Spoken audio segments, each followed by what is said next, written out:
Good morning, colleagues. It has gone 8:30 on my side.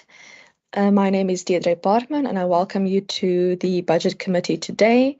Today, we are dealing with a postponed matter. It is the consideration and adoption of the negotiating mandate report on the Revision of Revenue Amendment Bill B22 2022 to 2022 NCOP.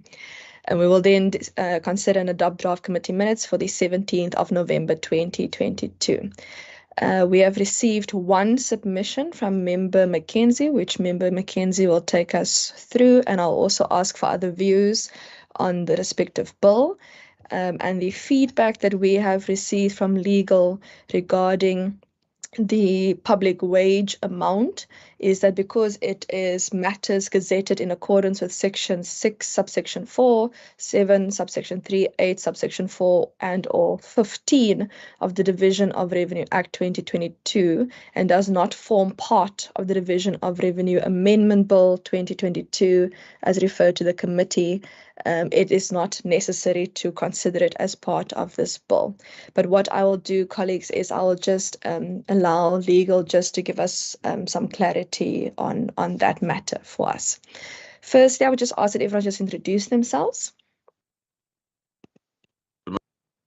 Good morning, Chair Ricardo Mackenzie. Morning. Good morning, Chair. Kayla Murray. Morning.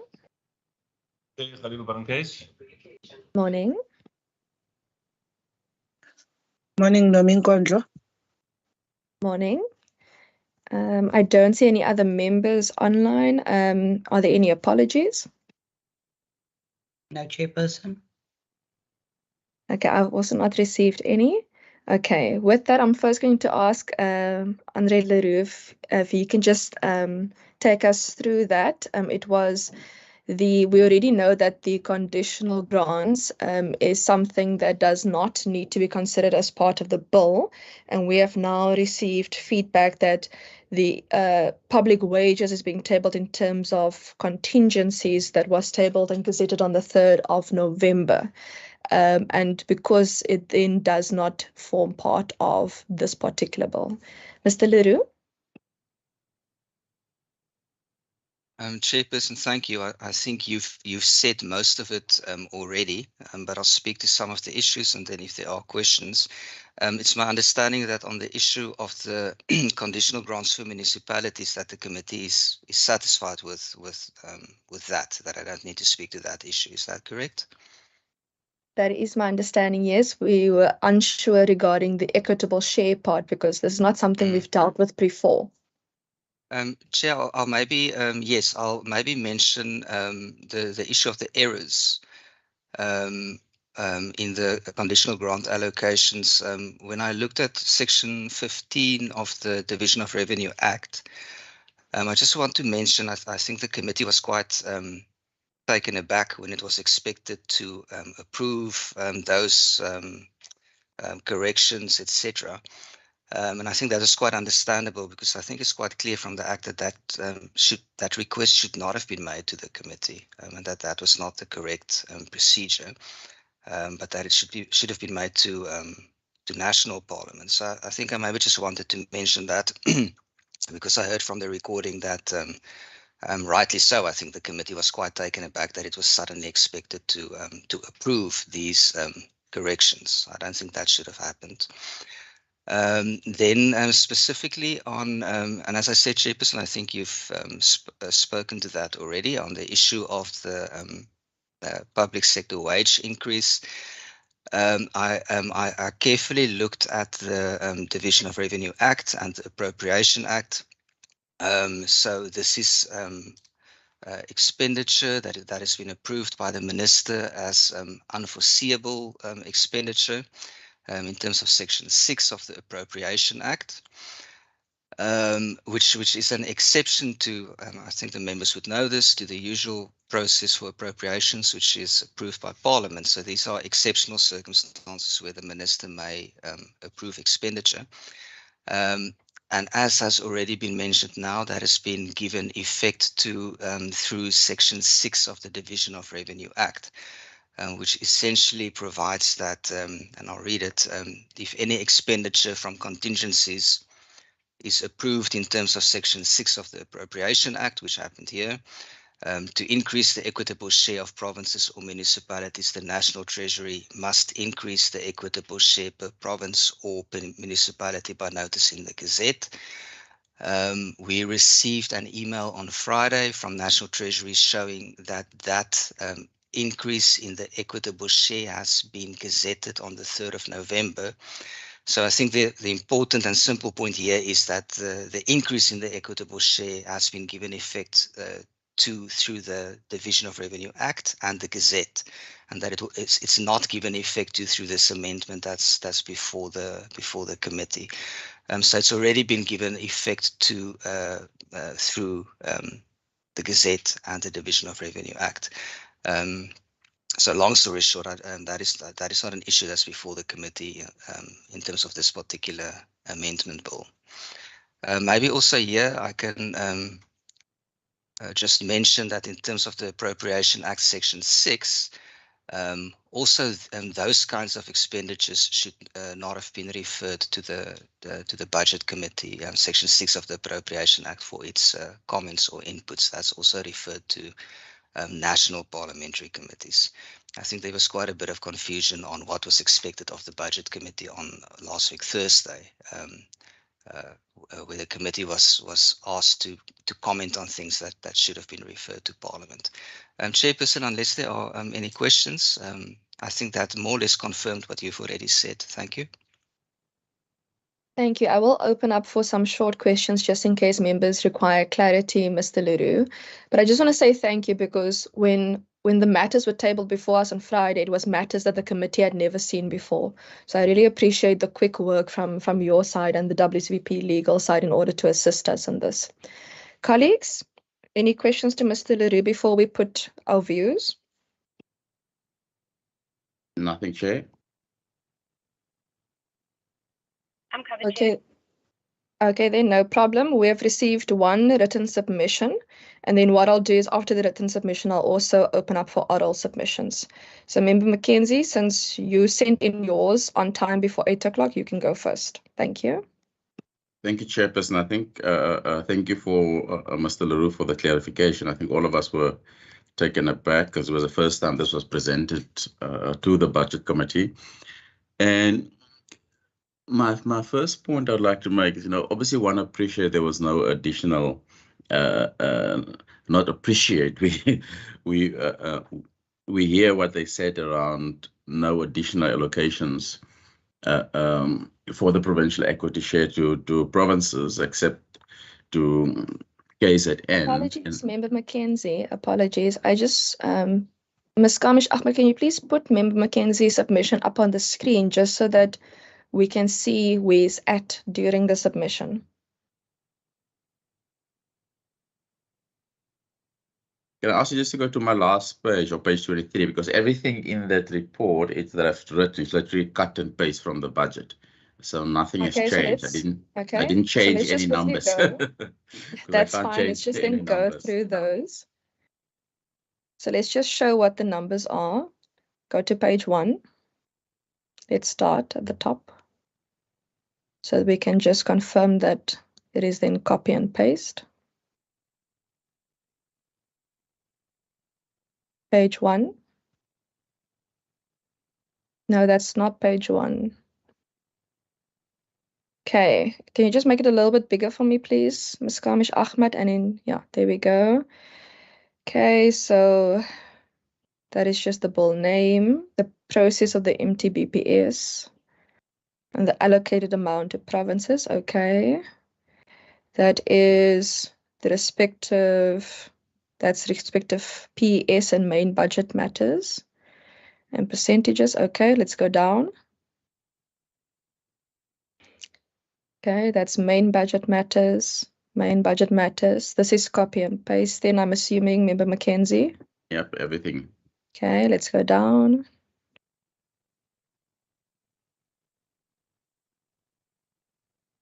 Okay, let's go down.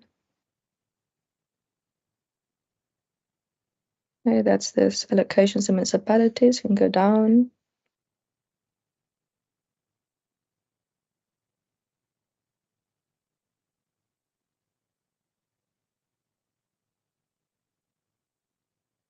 Okay, infrastructure can go down. That's where the disaster grant is. Okay, that's fine. Go down.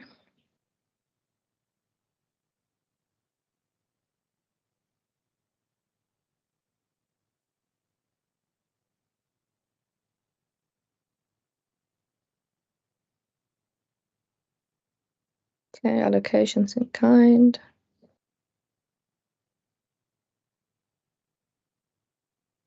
Municipal infrastructure. Okay, can go down. Okay, stop there. Okay, so Member Mackenzie, are you going to take us through from here, from the position that you're putting? Yes, thank you. Okay. Yeah, as you've seen, I mean, and I think we've discussed this in length when we asked them, was it new money or reappropriated money? I think I asked that question 3 or 4 times.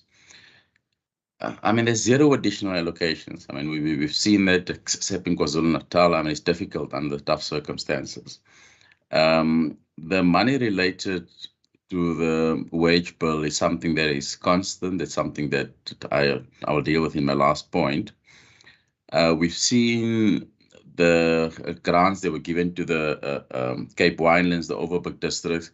And Chair, on this point, I've made a note in my comment also that we really need to start looking. We don't have to put it in this document, but the manner in which this was done,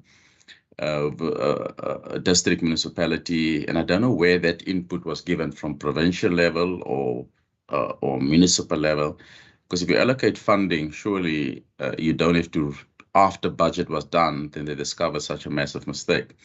But we can deal with it later on. I mean, there was obviously 0 additional revenue for service delivery made.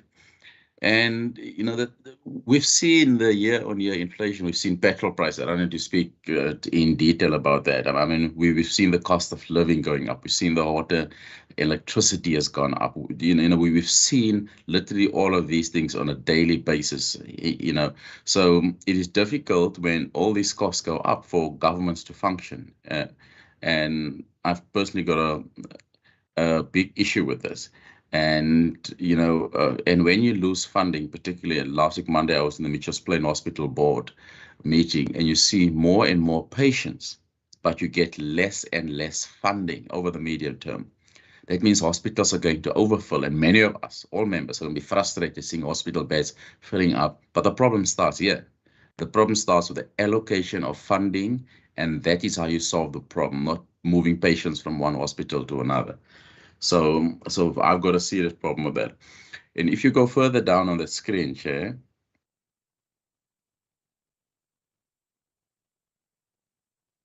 and we've been talking about the equitable share, and we know that they're busy revising it, and the stats SA's numbers are going to come into play.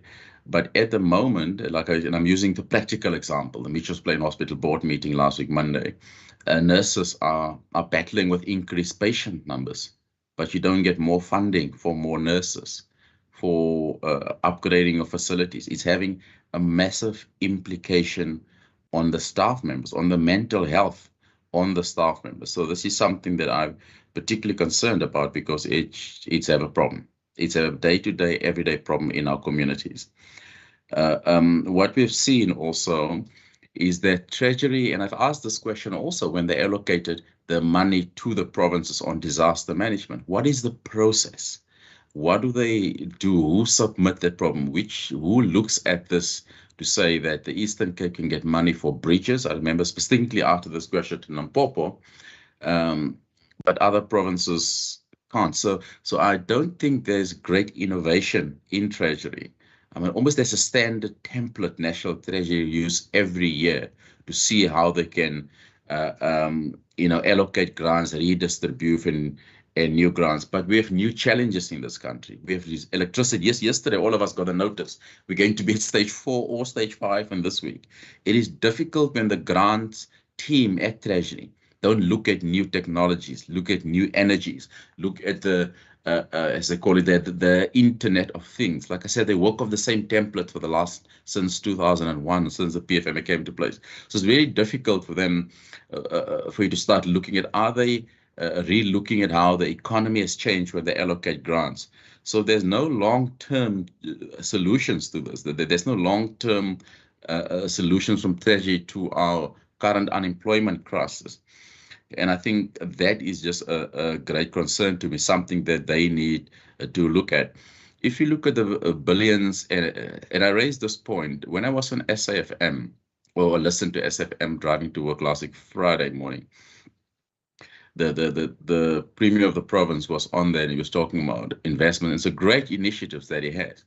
But then you look at the other side of the presentation, then, billions have been given back and not spent. So how is Treasury looking at conditional grants, to see, but hey, Ricardo's not spending $1 billion this year. Let's give it to Peter, Paul, or Harry, or to Seppo. So there is there is just complete inefficiencies in that space of allocating money that is there within the fiscal envelope that they have, because we know there's no new money. So I think there needs to I will ask Treasury to really start looking at that as to how they can really look at the conditional grants to ensure more efficiency, and where provinces actually do have the capacity and the skills and the know-how to allocate more money to them. And I understand where the fiscal centralization comes from over the last many years, and all of us know what happened to state capture. So I understand their fears. But now when governments are working effectively to say, hey, let's decentralize some of these functions, let's decentralize some of these budgetary principles, so that governments that do function well and that do actually do their job, let's give them, a bit more money to actually do things better. So this bill hasn't addressed any of these future-looking issues that one needs to address. If we can go back to my last 2 points, Jay. If you look at, and we talked about this as well, and I mean, the allocation, the problem with wage negotiations is it is done at the central point, and we're sitting with the same problem at the moment, where the next 2 or 3 years somebody's going to agree to a wage negotiation that's going to have an impact on the whole of the country. but the consultation program, that technical team that commits government departments, whether 3% or 5% or 7%, even if that money comes directly from the division of revenue, but it has administrative implications, it has staff implications, and those things are not directly associated here. And then, you know, the last point I made is around the errors. They brought things here that shouldn't have brought to us, caused also great confusion. The issue of funding to district municipalities versus municipalities, which was done when the minister did his budget, and subsequently they then gazetted the changes. I mean, that is extremely privileged that people have picked up those changes, but that's a massive error to make. Imagine giving Ricardo 100 million rand. It wasn't duly legally due to Ricardo.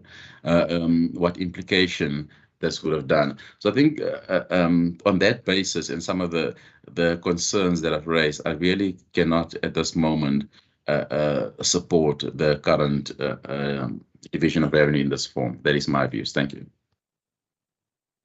Thank you. I'll take any new submissions or extra submissions or views on this. If you could just raise your hands. Going once. Going twice. Member Nkondlo, you may go ahead. Good morning, Chair. I think as the ANC, we support the division of revenue. And I think this conversation, you know, about the current economic climate, its implications to budgets of states in South Africa and across the world, indeed is not a new subject, since all of us have been hit by, you know, the varied, I think, global crises, compounded, of course, with climate change, compounded with COVID, and the fact that, you know, even the biggest or somewhat developed economies are finding themselves in extreme difficulty. The issue of load shedding being referred to by Member Mackenzie. We're sitting here in Europe, countries that have the ability to manage their fiscus over time are struggling with energy security at this point. And I think as we consider our conversations about the division of revenue in those particular circumstances, I think the issue of innovation around public finances and how in this particular environment agility becomes important, you know, in terms of how public finances gets to be managed and gets to respond to. I think it's a very important question, Chair. And it's important as we raised, and we have actually seen how both COVID and disaster management has actually plunged our current way of sort of fiscal management. If we consider ourselves as the Western Cape, we're a typical case study. If we go back to how we had to deal with things differently here during the drought period. And even itself, it proved that whilst on one hand, our own provincial treasury with municipalities had to try and work within a very constrained fiscal environment at the time, but also with trying to ensure that there's proper financial management based on guidelines and prescripts, you know, and there were pressures from communities, you know, because there was the notion of day zero and all of these things. So I think at a global scale, and I'm saying global here, you know, in a more macro level, that actually the discussions we have constantly said that we need some reflections in terms of the fiscal futures that our own provincial treasury have been dealing with, because there is indeed this elephant in the room of how, you know, post-COVID, post these global crises, how do we deal with a very regulated environment in as far as public finances are concerned, because there's always a tricky balance of how you ensure that kind of innovation, but at the same time ensure that you get, the kind of spending which is done in accordance to the rule book. So I'm just raising these issues, Chair, that these becomes concerns that are really proper in ensuring that we take heed of the kind of complexity that all of us are, particularly being part of states in the current environment. And for that, Chair, I would think from where I'm sitting, this particular allocation explained with the notion of public wage agreements, and these things we can't shy away from a national discourse around what Member Mackenzie is raising already. Inflation, price hikes, and all of these things, which we constantly debate, even at our own provincial level, and the impact on our members, that is public servants.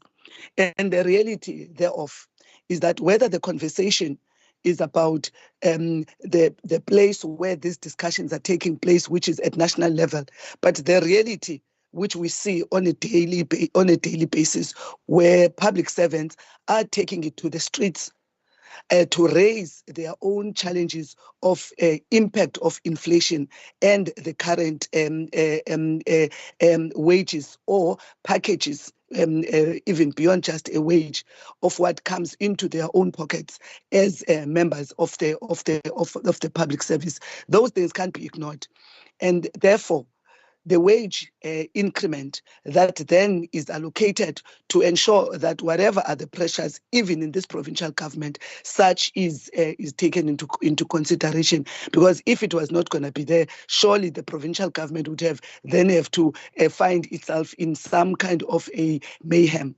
So from those particular considerations, Chair, I just want to say I think a balanced conversation, around allocations in such in this kind of environment it should be something that drives us more than anything else. And from where we're sitting as the ANC, we welcome the allocations. And fortunately, I think even this issue of the errors, which has been clarified, I think this morning through the legal opinion in terms of the current and existing legislation, that all of these matters need not have been brought to us for any approval, because those are national parliament processes in any way. So having said that, Chair, we would, as the African National Congress, want to support the division of revenue. Thank you, Chair. Thank you. Thank you so much, Member Nkondla. I just want to check, are you tabling the vote on behalf of Member Mvimbi? I know neither Ms. Kamish Ahmed or myself received apologies from him for the meeting. Yes, I am. Okay, no problem. Thank you so much. Member Brankes? Thank you very much, Chair. Chair, yes, very shortly, we as the Al Jamaa, we also support this bill, and yes, the share that the Western Cape provincial government gets, it is indeed an equitable share. And in terms of long-term solutions within the province, with how we go about to spend the money, a real solution is that whatever we do with the money, first of all, we should be thankful first for the portion that we got, because any portion that we get, if we show gratitude and we show appreciation for anything in life, what happens is that God will increase for you in your portions, and that will most definitely be a long-term solution for the Western Cape and any other province.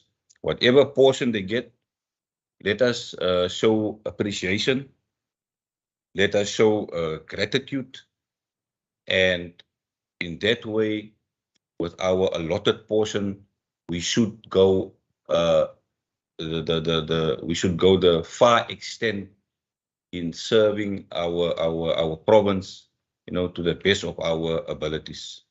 That is my 5 cents this morning. Thank you, Chair. Thank you, Member Brankhuis. I'm not sure if I share your appreciation for getting R0 in the adjustment bill in terms of equitable share as per page 4 of the bill for the Western Cape. However, we note your position appreciating the respective R0. The other members of the committee, permanent members, is Member Murray. Any views on this matter? Member Chair, apologies. I share the same sentiments as Member Mackenzie. I think there are a lot of concerning factors that we just simply cannot accept the bill in its current form. Thank you. Thank you so much. I also share Member Mackenzie and Murray's views. I unfortunately do not have appreciation for getting R0 in terms of the equitable share for this bill, because it means there's no extra money for service delivery. The only money that we are getting is in terms of conditional grants, which does not form part of the equitable bill share. It is for disaster management, and you're not allowed to use it for anything else. And on top of that, they allocated it to the wrong municipalities, which they then had to correct, which I suspect will have cost implications as well. But that is my view on this. Ms. Kamish Ahmed, do we need to give you then a few minutes just to put the information in the negotiating mandate? Because all the permanent members have indicated their view now. Okay, give me 2 minutes and I'll be ready to flight. No problem, we'll give you 5 minutes. So 3 minutes past 9, or if you're done a little bit earlier, we will then quickly flight the report then.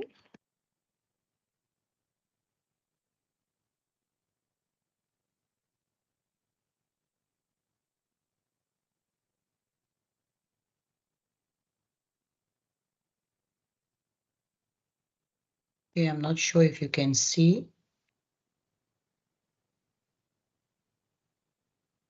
I can see. Let's just check that everything has been included and the respective wording has been, let's just see here quickly. Okay, yeah, let's go down.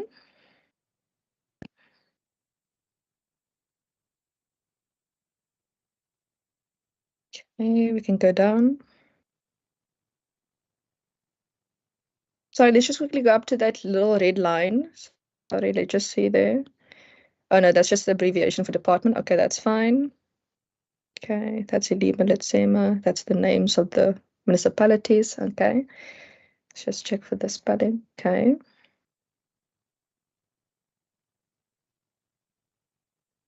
Let's just check for the spelling there. Yeah, Stats SA is correct. Let's go down. Just put an extra space in between those 2 paragraphs, please. Where was it now? Yeah, those 2 paragraphs, just put an extra space in. Let's go down.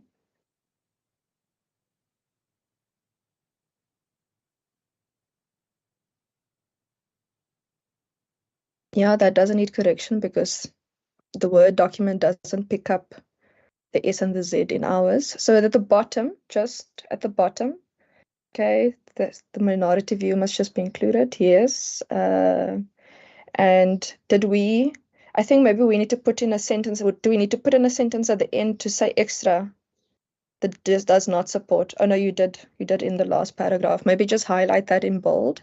Gee, this is, I actually put it in the introductory remarks, because that is where we need to. Okay, then put that in bold. That paragraph, just so that they can see. Because otherwise, what's going to happen when the permanent delegate for the NCOP reads it out, they're not necessarily going to know where to start or where the mandate is. Okay. Colleagues, everyone's views have thus been included in the report. Could I then get a mover for the report that this is a correct reflection? Member Kondlo? Member Murray, Member Kondlo? Chair, before we move, because we are on virtual, and I'm trying to go through, because I'm not sure whether you have captured our inputs as the minority view, because I think I'm seeing that the submission is based on what Member Mackenzie would have submitted, which you supported, and Member Kayla and Member Murray. So I'm trying to understand that then this becomes the submission that we make as the budget committee, and you note our minority view, both as Al Jama and as the ANC, but the comments that would have made are not included in the substance of the document. Can I just get clarity from that? No problem, Member Mkondo. Is there a specific sentence that you would like to include? We did ask on Thursday last week that the respective political party representatives send their submissions in before 8 o'clock this morning if they had any written submissions. But if you have a sentence or two that you would like to include, we can include that now. It's okay, Chair. I wanted to understand from a process of procedure. Thank you for the clarification as you have made about the request being made on Thursday. And I would further suggest that given the submissions being requested by 8 o'clock this morning, that then when there is such a submission, such gets to be shared with all of us, since indeed these submissions shall form part of the substantive content of the final mandate. So I'm not gonna, because I would have thought that the procedural officer, as I was making my input verbally, would have then, as it has been done before, would have then just summarized my input into the document. But I'm clarified now in terms of process, because all I wanted to understand is process, so that also into the future I know how the process works. Thanks. No problem, Member Mkondo. We can adopt that as an extra going forward. But if you have a sentence or two in terms of your oral submission that you would like us to include, you could let us know now, because then we can include it, and then it's included.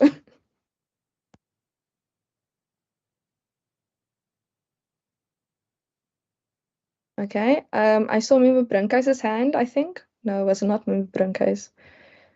Sorry. Was there someone else's hand up? It went down now. Okay, if none, if I could get a mover for the report then.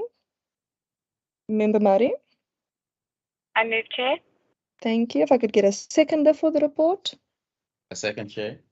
Thank you so much. The report is then so adopted that the Western Cape Provincial Parliament Budget Committee will confer a mandate upon the NCOP to not support the Division of Revenue Adjustment Bill of 2022. Thank you so much. Ms. Kalmish Ahmad, to my knowledge, we have one set of minutes as well.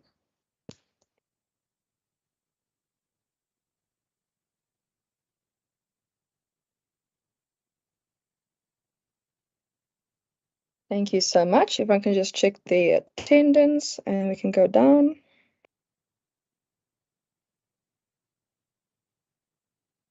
Okay, that's page 1, page 2.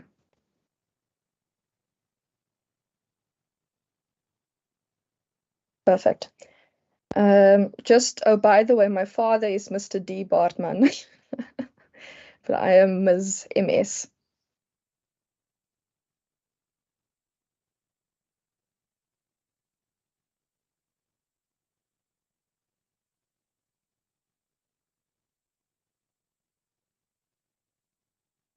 And just 2022. Thank you. Perfect. Colleagues, if there are no edits, if I could get a mover for the minutes.